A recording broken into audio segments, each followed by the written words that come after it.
Então, a gravação iniciou agora, né? Como eu havia dito recentemente,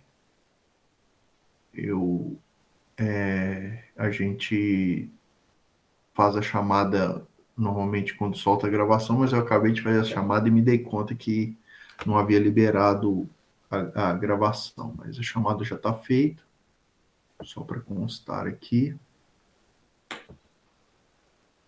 Apenas 3 ausências. Então, Pessoal, o senhor colocou a ausência para mim, para quem? Lucas. Grande Lucas. Não, tá aí. Tanto Ah, o graças a Deus, Fernandes valeu, quanto o professor. Henrique estão presentes, tá? Então vamos lá, pessoal. Sociologia, vamos falar do Karl Marx.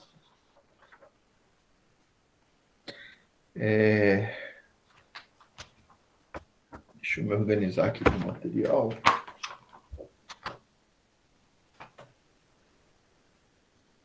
Então, olha lá. Karl Marx, página 38 do material didático de vocês. Todos estão com o material didático abertos na Peraí que eu vou mesa. pegar, professor. Se você tiver com o material, põe um ok aí no chat. Quero ver, vamos interagir. Só quem está com o material na mesa. Então, o pessoal já está dando ok. O Lucas, a Mariane, a Maria Eduarda. Quem mais está com o material aí? A Esther. Claudão, Heloísa. Qual que é a página, professor? Página 38. Valeu.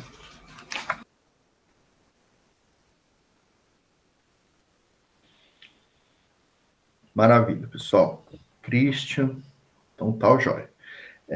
Aqui. Essa primeira parte, então, ó, nós estamos no ponto 3, Karl Marx e a luta de classe. Essa parte de materialismo histórico é uma parte que tem um aporte mais da filosofia, tá bom? Então, vai explicar a origem. Porque o que acontece? O Karl Marx, além de sociólogo, além de um dos fundadores da sociologia, ele foi também um filósofo, ele é considerado um filósofo. Então, ele teve muita influência de Feuerbach, de Hegel também, que são dois outros filósofos. E quando a gente tratar de materialismo histórico, a gente vai estudar Karl Marx também na filosofia, tá bom? E o que acontece? Estudando Karl Marx também na filosofia, a gente vai dar uma ênfase maior nesse aspecto do materialismo histórico, que é a explicação mesmo do pensamento, das bases filosóficas do pensamento de Marx. Nessa matéria de sociologia, eu não vou me dedicar a explicar o materialismo histórico, assim, com um detalhe maior de aporte filosófico, tá bom? Nós vamos direto para o item 3.2, que o título é o pensamento sociológico do Karl Marx, que vai nos interessar mais aqui neste conteúdo, tá bom? Então, olha aqui. Tratando do pensamento sociológico do Karl Marx, o que o Karl Marx ele vai entender? Ele vai entender que a força motora que impulsiona toda a realidade é a força do trabalho. Então, o ser humano, para o Karl Marx, é o que ele chama de homo faber. É o homo faber. Faber é a palavrinha latina que dá origem, por exemplo, à fábrica, né? Então, homo faber é o homem que produz, o homem que fabrica, o homem que constrói por meio do seu trabalho. Então, o homem é definido como um ser produtivo. A força que opera o movimento da realidade é especialmente a força econômica, tá bom? Então, é importante a gente entender isso para entender toda a estrutura do pensamento do Karl Marx. Então, ele, analisando a sociedade, ele vai dizer o seguinte: qual é a força que movimenta a vida social? Ele vai dizer, é o trabalho. Nós nos reunimos e nós entramos em conflito, né? Nós, eu digo, os cidadãos, as pessoas inseridas na sociedade, sempre girando, todas essas relações sociais estão sempre, de uma forma direta ou indireta, girando em torno do trabalho. Então, é o primeiro conceito que eu quero dizer para vocês. Então, nessa relação de trabalho, vai haver uma espécie de desigualdade. Em qual sentido? Algumas pessoas, na medida em que eles tomam para si, na medida em que a sociedade ele toma para si um conceito de propriedade privada, e aqui um parêntese, nós vamos ver a influência de Rousseau também em Marx, né? Então é um aporte também um pouco da filosofia que Marx vai recebendo as suas influências. Ele vai entender que, e isso é uma ideia, né, como eu estava dizendo, oriunda em Rousseau, ele vai entender que na medida em que as sociedades, as civilizações constroem a ideia de propriedade privada, então você tem uma competição pelo trabalho. Por quê? Porque propriedade, o próprio nome diz privada, ela é alguém. E se ela é exclusiva de alguém, ela, por conclusão lógica, ela deixa de ser de um outro alguém. Então, se este celular é meu, ele deixa de ser o celular de outra pessoa. Vamos pensar isso, especialmente na discussão que Karl Marx faz, da terra, da casa. Então, se eu moro num determinado local e eu tomo aquilo como meu, isso é meu, naturalmente, aquele território não vai poder ser moradia de outra pessoa, a não ser de mim. Então, na medida que eu estabeleço privada e eu obtenho relações de trabalho que são desiguais, porque as pessoas trabalham de formas diferentes, né? Algumas com mais competência, outras com menos competência, um com mais, às vezes, competências até ardilosas, né? Pessoas que agem até de má fé e usam da esperteza para obter benefícios, enfim. Há um grande jogo de relações econômicas e que elas se estabelecem na medida em que eu defino que algo é privado. Na medida em que eu não posso compartilhar aquilo que é meu, eu gero uma desigualdade das condições. E algumas pessoas, pelo desenvolvimento da história, elas já nascem em condições desfavoráveis nessa luta pelas forças econômicas. Então, o Karl Marx, para a gente entender a crítica que o Karl Marx faz ao capitalismo, né? Karl Marx está ali no século XIX, bem no auge da Revolução Industrial, em que existiam as fábricas, né, o desenvolvimento das empresas e da utilização da força de trabalho das pessoas. Ele vai dizer que a gente já emerge num contexto, desde o momento em que a civilização estabelece propriedades privadas e você vai estabelecendo as gerações que fazem uso das heranças e de coisas afim, você já chega num contexto social em que pessoas já nascem com condições favoráveis de força econômica e outros já nascem em condições desfavoráveis. Isso, para Karl Marx, é um grande problema. Então, nesse conflito de forças produtivas, há uma espécie de injustiça social que se estabelece por meio do capitalismo. Tá bom? Essa é a crítica que o Karl Marx estabelece para começar a questionar os abusos que ele estava vendo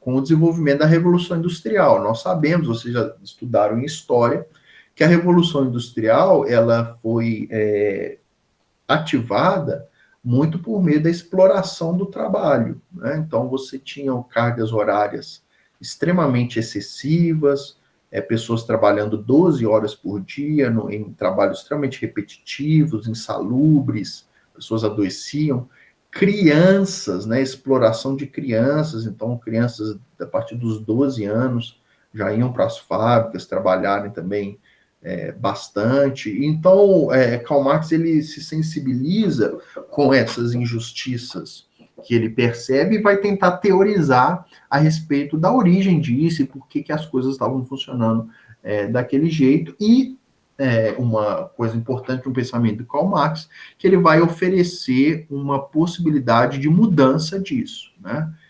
Nós não vamos, neste momento aqui, entrar no mérito se a proposta dele foi correta ou foi incorreta, né? Mas ele oferece um caminho de mudança do que estava acontecendo, especialmente no contexto em que ele vivia ali e que forjou o seu pensamento sociológico. Uma frase famosa do Karl Marx, se não me engano, está até descrita aqui, aqui, ó, está escrita na página 39, no segundo quadrante. É uma frase muito famosa do Karl Marx, que é a seguinte: os filósofos apenas interpretaram o mundo de diferentes maneiras, porém o que importa é transformá-lo. Então, o pensamento do Karl Marx é um pensamento, especialmente, né, nós tratando aqui da sociologia, é um pensamento que visa trazer elementos de transformação social, de luta social para que essas desigualdades sejam desfeitas, né? Então, olha, vamos pegar aqui na página 40 a ilustração que está demonstrada aqui. Então, vocês têm na parte de cima a realidade material, que é a realidade econômica, é um pouquinho daquilo que a gente falou até aqui, né? A questão da propriedade privada, das heranças, de pessoas que já nascem em berços ricos ou já nascem numa condição de deter um capital, e por meio desse capital ele consegue construir empresas que vão obter lucro por meio do uso do trabalho de outras pessoas. E aí você tem toda uma realidade econômica, né? E você tem uma segunda realidade, que é a realidade não material, que é a realidade ideológica, que eu vou explicar para vocês mais à frente, que são meios de alienação, né? Como manter um trabalhador que é explorado numa fábrica sem que ele se questione, sem que ele aceite ser explorado, e para ele está tudo bem, inclusive ele acha que está até na vantagem. Então, existe uma forma de alienação, de você construir narrativas e discursos que vão pacificar o sentimento de injustiça dos trabalhadores, né?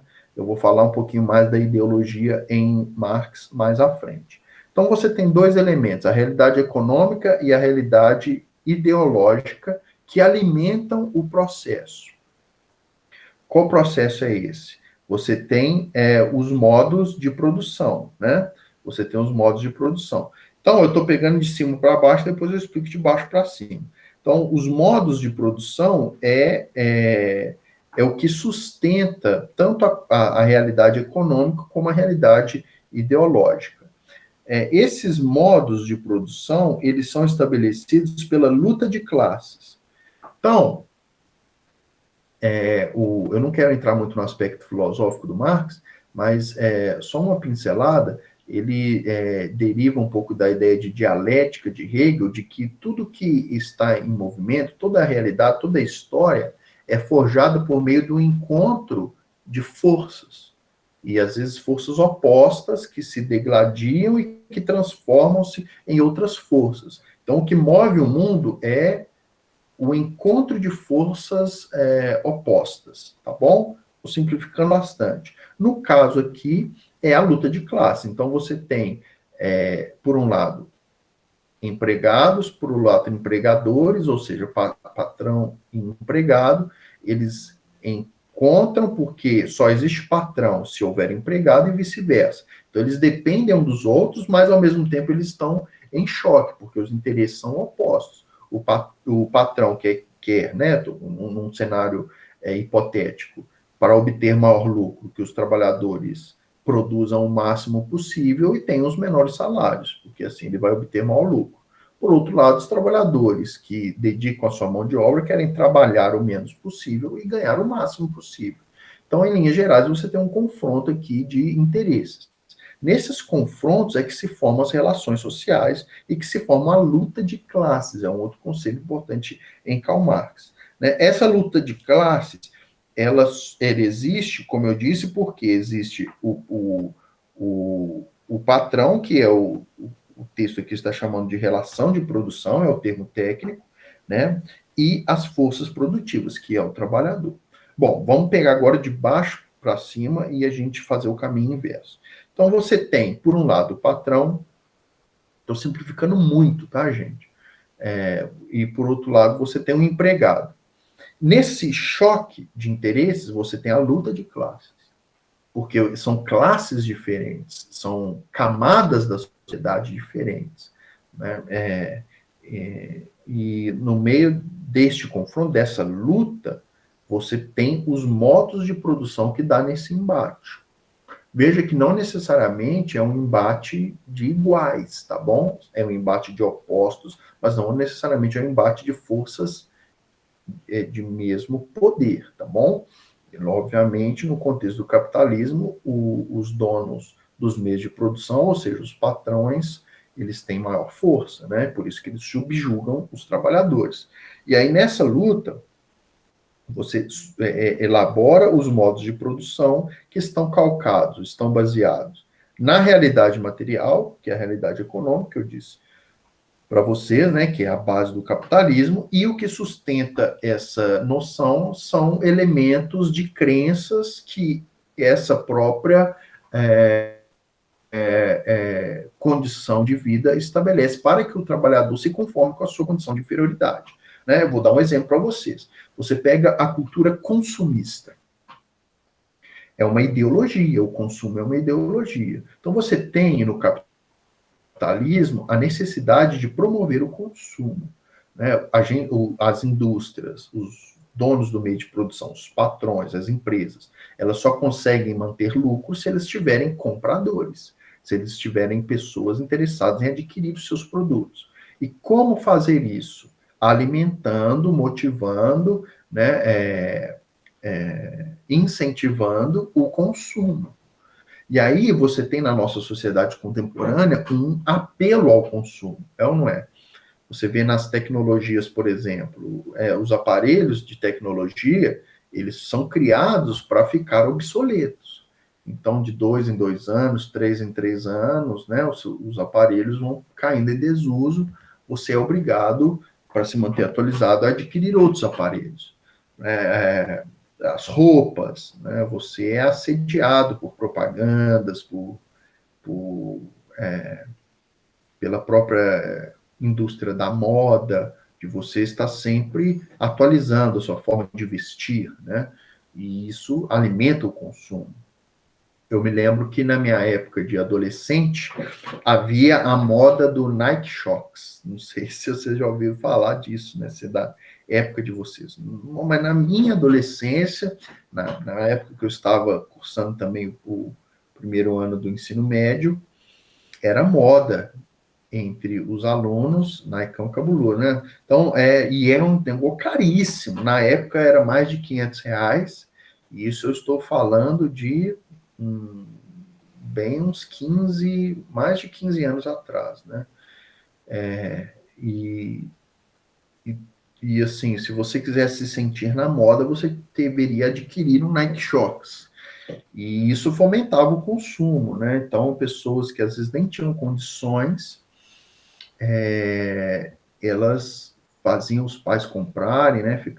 As mulheres ficavam extremamente incomodadas se viam uma amiguinha que tinha um Nike Shox rosa e ela não tinha. Então, ficava aquela competição de consumo, né, no colégio.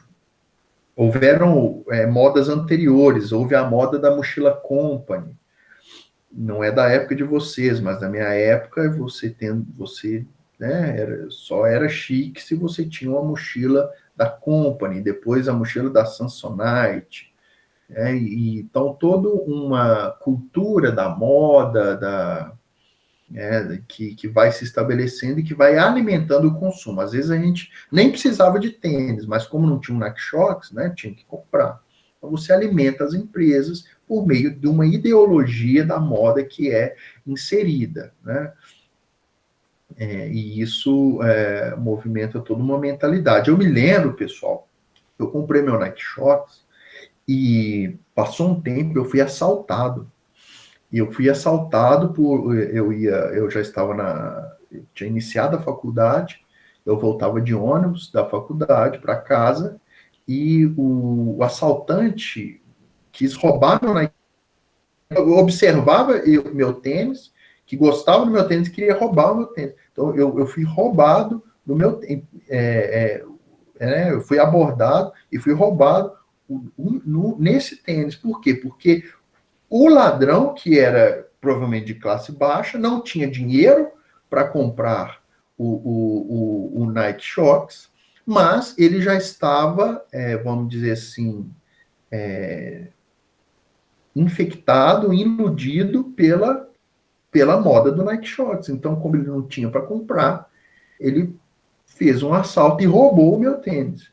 Né? E então, para você ver como que isso alimenta toda uma mentalidade de uma sociedade. Eu estou dando exemplo da moda. Né? O Marx, ele vai falar também, ele vai dar o exemplo da religião. Então, Marx é um crítico da religião. Ele vai dizer que a religião, especialmente o cristianismo, né, ele vai fazer com que as pessoas fiquem mais domesticadas, mais pacíficas, que elas aceitem mais as coisas. Então, ele vai dizer que uma religião cristã que ensina que você deve se contentar, deve pagar o mal com o mal, que você deve fazer o bem mesmo aos seus inimigos. Isso é uma mentalidade que alimenta esse processo de dominação do capital, né? Obviamente é uma crítica, é uma questão que nós não concordamos, né? Especialmente a minha parte, que sou cristão, e imagino que muitos de vocês também, né, que são cristãos, não concordam com essa ideia, né? Na verdade, o cristianismo, ele traz, sim, elementos de você lutar pelo bem, pelo direito, pela justiça, né? E talvez o que Karl Marx está criticando não é o cristianismo, né? A gente olha, fazendo uma análise, o cristianismo bíblico, vamos dizer assim, mas um cristianismo que acabou se estabelecendo no contexto da Inglaterra, da Europa, no século XIX, que gerava uma apatia das pessoas que se acomodavam com as condições que estavam. E isso, Karl Marx vai dizer que é uma ideologia que produz a manutenção do domínio do capitalismo, tá bom?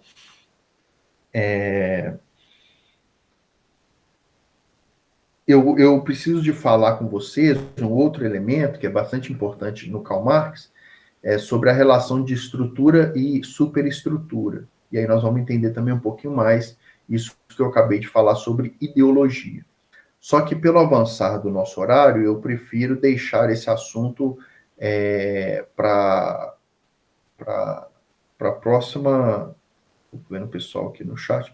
Eu pretendo deixar esse assunto para a próxima aula, tá bom? Que aí já entra um outro conceito que é fundamental também no pensamento de Karl Marx. Do que eu falei até aqui, pessoal, alguma dúvida, alguma consideração, algo que vocês queiram perguntar ou compartilhar? Tá tudo bem? Se estiver claro, escrevam para mim no chat, claro.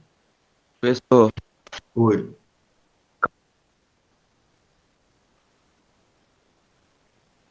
Pode falar.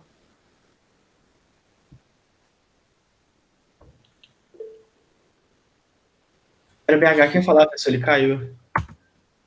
O BH caiu. Esperar ele retornar, ele fala. Mas o chat aqui, deixa eu ver se está. Entendeu, pessoal? Quem está claro, digite aí claro.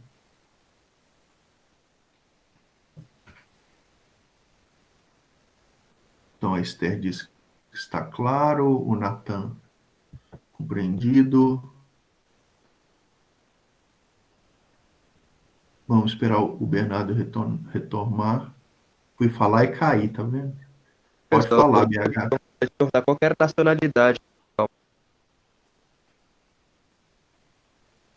Oi? Eu não ouvi sua pergunta. Acho que ele caiu de novo.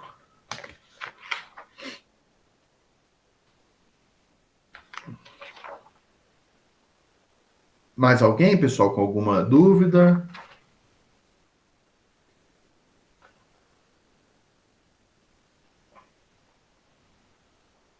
Ah, tá. Ele mandou aqui no chat, né? Qual é a nacionalidade do Mal? O Max é alemão.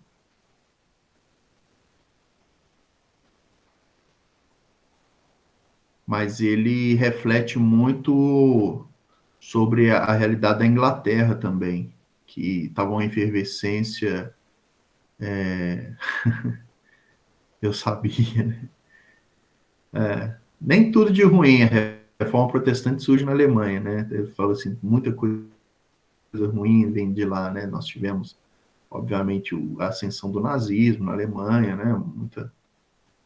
Muito da teologia também protestante pós-reforma, de um viés bem negativo, veio da Alemanha também, mas também muita coisa boa também, não podemos descartar, né?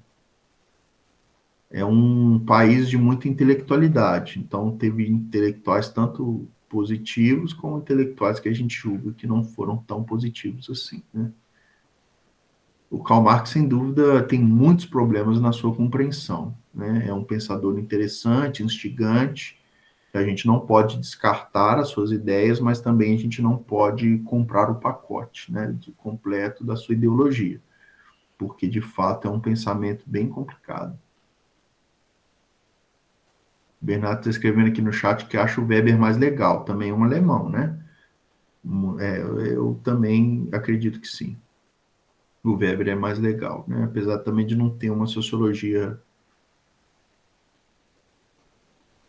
tão perfeita assim, né? Mas o fato dele buscar uma compreensão, dele respeitar as culturas, né? Ou respeitar a individualidade de cada civilização e não querer criar uma teoria absoluta sobre todas as civilizações, que é o caso do próprio Durkheim e o Karl Marx também, num certo sentido, com a sua teoria da luta de classes, né, acaba deixando a sociologia do Max Weber mais saudável também, na minha opinião, também, o BH. Concordo com você. Bom, pessoal, então beleza, né? Não tendo mais questionamentos, eu vou fazer a segunda chamada e a gente. Então,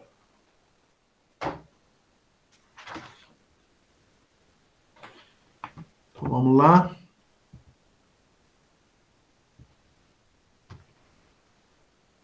PH tá aí.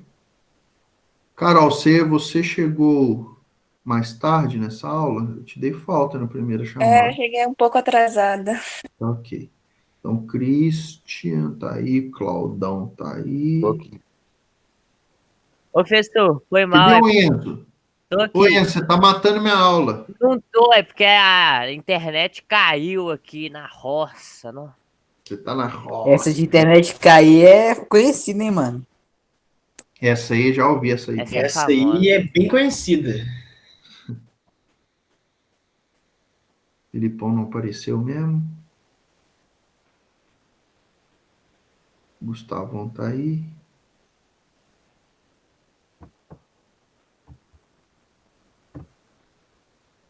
E Luiz tá aí. Jonatas, João Vitor, Laiane, Lucas. Ô, João Vitor, eu vi que você me mandou um zap lá, mas acabou que eu nem entrei, cara. Nem visualizei o que você escreveu. Tem Não, é alguma dúvida? a respeito do trabalho. Pra mim, eu tinha que entregar na aula, mas como o senhor falou que é até meia-noite de hoje, eu fiquei mais tranquilo. Tava Não, desesperado, é por isso que eu te mandei aquele áudio. então tá respondido, né? Tá. Então, beleza. Eu vi lá que você mandou, mas não tive tempo de ver o conteúdo lá. Mas que bom que já esclareceu. Então, Maria Eduarda.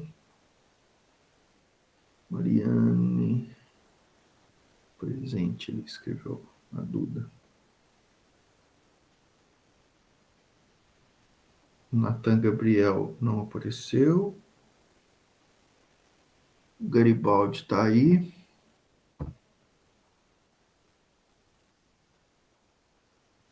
Nicolas Pedro, Rafael e Sara. Beleza, pessoal.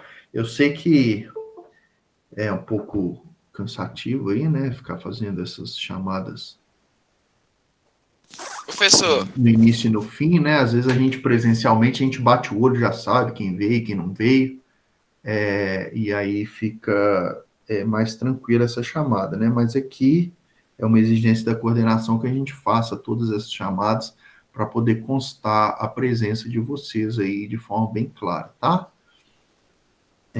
Então, aqui, pessoal, encerramos a aula de hoje. Não vou passar para casa, tá bom? Vocês vão ter o final de semana aí para fazer as outras coisas que vocês precisam e focar no trabalho de filosofia que é para ser entregue hoje e o de sociologia na sexta que vem. Então, eu estou evitando passar para casa para vocês para que vocês façam uma boa pesquisa aí nos textos que vocês vão me entregar, tá bom? E aí a gente se vê na semana que vem. Beleza, pessoal? Mais alguma coisa? Professor, Ô, só uma professor. dúvida. Só isso mesmo. Fala aí. Fala primeiro. Você não me deu falta não, né? Cláudio? Não, Jonatas. Não, Jonathan, sai. Então tá bom, beleza. Jonatas. Presente nas duas. Tá? Eu dei presença. Professor, Hum, só um negócio que eu tinha visto lá nos trens de metafísica, que eles, uhum. que eles tinham falado que. Eu esqueci o nome do cara, acho que era Rod, não sei o quê. Ele tinha falado que o nome metafísica tinha surgido por causa que ele tinha colocado os livros os livros de Do Platão.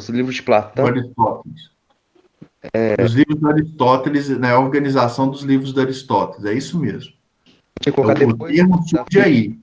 Se você quiser falar como surgiu o termo, foi nesse contexto.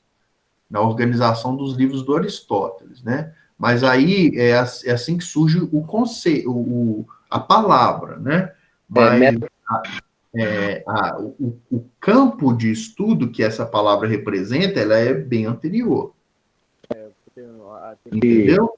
O fim do conceito foi Aristóteles, só que ele não só que o nome foi atribuído a Platão. Um negócio muito doido. Deixa eu te explicar, deixa eu tentar te explicar. Vamos dizer o seguinte: o ser humano, nos seus primórdios, ele inventou a roda, tá certo?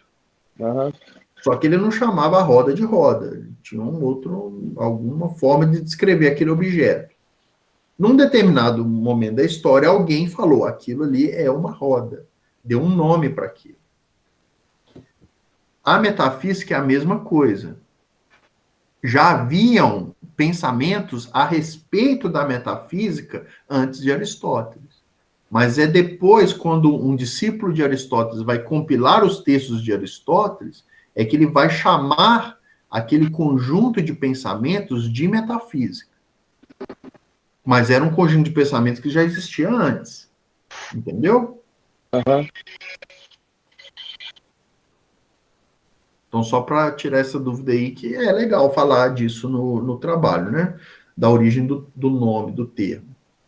Mas, para além de conhecer a origem do termo metafísica, você tem que entender o que ela significa hoje na filosofia e qual é propriamente a metafísica de Platão.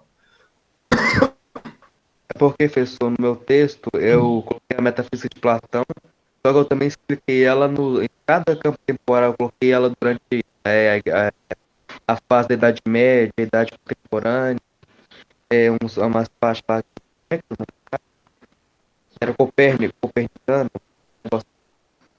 Tudo bem, você pode fazer isso, desde que você não deixe de mencionar de forma destacada a metafísica do Platão propriamente dita, tá bom? Uhum. Beleza, então, pessoal, mais alguma dúvida? Podemos encerrar, né? Eu vou encerrar a gravação aqui, e aí, tendo mais alguma dúvida, eu permaneço alguns minutos com vocês a mais aqui no chat.